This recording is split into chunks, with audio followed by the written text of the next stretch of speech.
తూర్పారు పోయలేదుగా మీరు ఈ కొసలు సార్ అవన్నీ మేకపోతున్నాయి కొసలు ఇంకా ఈ లేకుండా ఉంటే ఇంకా నీకు మంచి రేట్ వస్తుంది కదా. ఇంతకుముందు ఏంటంటే మనం ధాన్యం మనుషులతో కొట్టేటప్పుడు తూర్పారు పోసేవాళ్ళం. ఇప్పుడు మిషన్కి వస్తుంది కాబట్టి తూర్పారు పోయి ఇట్లా పోయట్లేదు సార్ మీ పుల్లంతా కడ కొట్టుకుంటున్నాం అంతా కొద్దిగా చాటతో ఇసరాల చేస్తారు చూసేవాడికి కొద్దిగా అందంగా కనపడింది అనుకో మనకి రేటు కరెక్ట్గా వస్తుంది.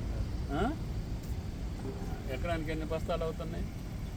తిరగలేదు సార్ 50 అయితే 60 అయితే 40 అయితే పంటను బట్టి యావరేజ్ 40 అయితే తగ్గట్లేదు కదా. తగ్గు సార్ భగవంతుడి దయ వల్ల పంట బాగానే పండి పంట మంచిగా తర్వాత అట్లా నుప్పు పెట్టొద్దు.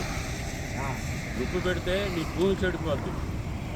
అవసరమైతే నీళ్లు పెట్టి కల్టివేటర్ పెట్టి దున్నాయి దుద్దేస్తే నీకు బాగా జాబ్ వస్తుంది.